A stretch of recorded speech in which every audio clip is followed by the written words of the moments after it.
Hello everyone, मैं वंदना गर्ग आप सबका स्वागत करती हूँ अपने यूट्यूब चैनल वीजी एजुकेशन में। बात चल रही थी आरपीएससी फर्स्ट ग्रेड। इससे पहले मेरी कई वीडियो आई थी, लेकिन बीच में किसी रीजन की वजह से एक ब्रेक लग चुका था। अब दोबारा से हमने इसको फिर स्टार्ट किया है आरपीएससी फर्स्ट ग्रेड, जिसका हम सिलेबस का बहुत बेसब्री से इंतजार कर रहे थे। नोटिफिकेशन फॉर्म तो 1 महीने पहले निकल चुके थे। सिलेबस में कोई चेंज नहीं हुआ है। केवल केवल मनोविज्ञान को, साइकोलॉजी को इन्होंने पेपर सेकंड की जगह, सब्जेक्ट के पेपर की जगह इन्होंने पेपर फर्स्ट में इंक्लूड किया है।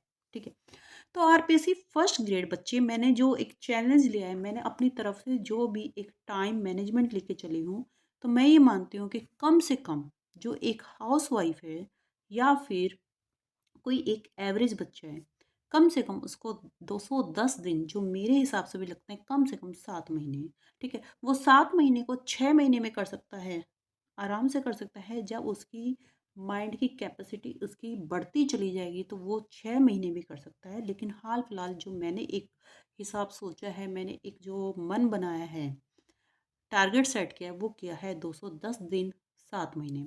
और वैसे भी मैं ये मान सकती हूँ कि हमारा अगले साल जुलाई या अगस्त तक ही ये पेपर होगा। ठीक है, तो निराश ना होइए। एक हाउसवाइफ जिसकी एज 35 हो चुकी है, 40 हो चुकी है, या 30 प्लस जितनी भी एक हाउसवाइफ हैं, वो कई बार निराश हो जाती हैं कि हमसे अब नहीं होगा। तो बेटे ध्यान रखो, जहाँ हो वहाँ से शुरुआत करो। ये ना सोचो कि हमारा पहले कितना टाइम निकल गया, हमारी लाइफ का कितना हिस्सा निकल गया, आपकी जो लाइफ का आगे का हिस्सा है उसके लिए सोचो। तो आप अभी भी इस पेपर को क्लैरिफाई कर सकते हो। तो जहाँ हो वहाँ से अपनी शुरुआत करो, और अभी भी वक्त है, वक्त ना बेकार करो। अभी भी वक्त है, वक्त ना बेकार करो। तो बात करते हैं फर्स्ट ग्रेड। फर्स्ट ग्रेड के फर्स्ट पेपर की अगर मैं बात करूं, तो मेरे पास फर्स्ट पेपर में मैंने इसको, फर्स्ट और सेकंड पेपर को मैंने 1 2 3 4 5 6 7 8 8 कैटेगरी में मैंने इसको बांटा है। ठीक है, फर्स्ट कैटेगरी में हमारे पास जो फर्स्ट पेपर का आता है, वो आता है भारतीय इतिहास, राजस्थान का इतिहास, राजस्थान की कला और संस्कृति। फिर आता है मेरे पास सेकंड स्लॉट में गणित, सांख्यिकी, रीजनिंग, हिंदी, अंग्रेजी और विज्ञान। फिर आता है मेरे पास राजस्थान का भूगोल और भारतीय राजनीति। फिर मनोविज्ञान और स्कूल प्रबंधन। फिफ्थ स्लॉट में मैंने लिया है करंट अफेयर्स। छठे में मैंने लिया है 11th 12th का सब्जेक्ट और यूजी लेवल सब्जेक्ट, यानी कि आपका अंडर ग्रेजुएशन जो भी सब्जेक्ट है।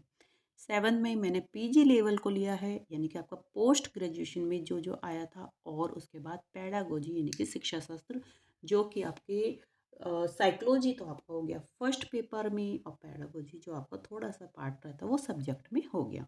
ठीक है जी, अब बात आती है कि देखिए समझिए बात को। पेपर फर्स्ट, पेपर फर्स्ट में मेरे अकॉर्डिंग 14 सब्जेक्ट मैं इसको मान के चलती हूँ, क्योंकि मैंने अलग अलग टुकड़ों में लेके चलती हूँ। कि मैंने किसी को बोला कि भाई कितने सब्जेक्ट हैं, मैंने कहा भैया इंडियन हिस्ट्री है, राजस्थान की हिस्ट्री, राजस्थान की कला और संस्कृति है, 3 मैथ है, स्टैटिक्स है, रीजनिंग है, हिंदी है, इंग्लिश है, साइंस है। तो 1 2 3 4 5 6 7 8 9 और 10 और 11 12 13 एंड 14 करंट अफेयर्स। तो जो मैं मान के चली हूँ, तो मैं इस हिसाब से किसी को बोलूँगी कि भाई मेरे पास कितने सब्जेक्ट हैं, तो आप ये बोलिएगा पेपर फर्स्ट में हमारे पास 14 सब्जेक्ट्स हैं। ठीक है, ओके जी। पेपर सेकंड को मैंने कितने हिस्सों में बांटा है? पेपर सेकंड को मैंने 4 हिस्सों में बांटा है। वो बांटा है मैंने 11th 12th का सब्जेक्ट है, फिर मैं अंडर ग्रेजुएशन का पढ़ूंगी, फिर मैं पीजी लेवल का पढ़ूंगी, और फिर मैं पैडागोजी का, शिक्षा शास्त्र का पढ़ूंगी। ठीक है, तो मैंने इसको फिर 4 हिस्से में मैंने इसको डिवाइड किया है पेपर सेकंड को। ठीक है, यहाँ तक समझ में आ गया। देखो, जो मैंने मेरे अकॉर्डिंग मैंने अपनी एक रणनीति बनाई है। ठीक है, मैं किस तरीके से खुद पढ़ूंगी या आप लोगों को पढ़ाऊंगी, जो भी है। ठीक है, तो वो चीज़ आप देखिए कि मैंने भारतीय इतिहास, भारतीय इतिहास 15 डेज में कंप्लीट आराम से हो सकती है।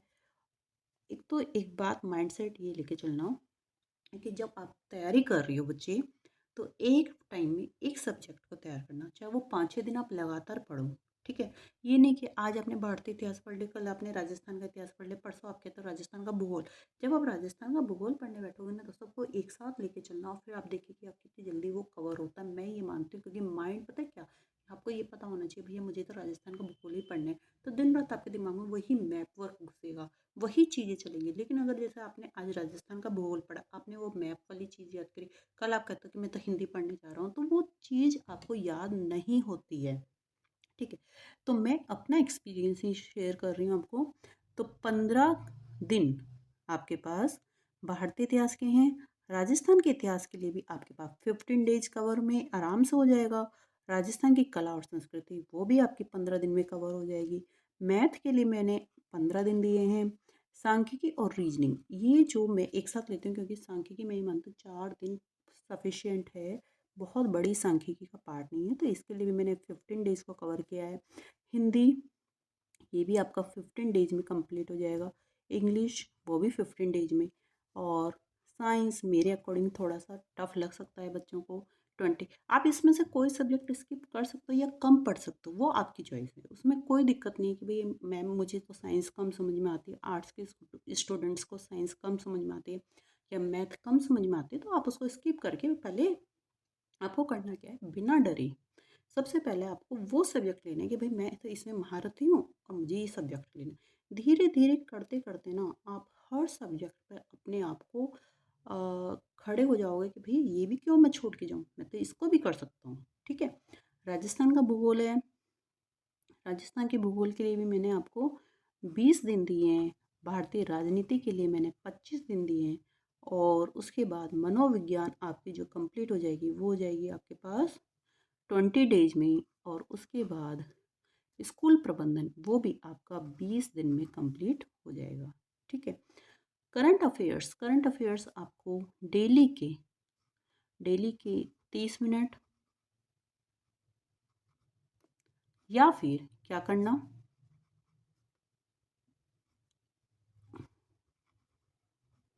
2 या 3 दिन में 1 to 2 आवर्स पढ़ लीजिए एक बार क्लियर, ठीक है?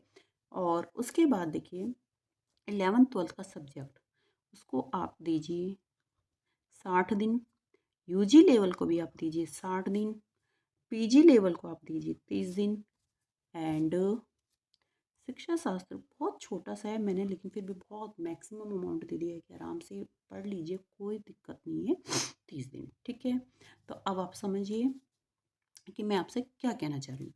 मैं ये बात कहना चाह रही हूँ कि आपने भारतीय इतिहास, राजस्थान का इतिहास, राजस्थान का कला संस्कृति, गणित, सांख्यिकी, रीजनिंग, हिंदी, अंग्रेजी, विज्ञान, राजस्थान का भूगोल, भारतीय राजनीति, मनोविज्ञान, स्कूल प्रबंधन और करंट अफेयर्स, ये सब मेरे फर्स्ट पेपर के अंदर हैं। कितनी सब्जेक्ट हैं? 14 सब्जेक्ट हैं, ठीक है मैम?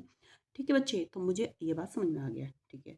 और सेकंड पेपर में मेरे पास 11th-12th का सब्जेक्ट है, यूजी लेवल का सब्जेक्ट है, अंडर ग्रेजुएशन पीजी लेवल का है और शिक्षा शास्त्र है।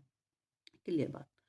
अब देखिए 15, 30, 45, 60, 75, 90, 05, 135 और ये आपका 20 एंड 25 एंड 20 एंड 20।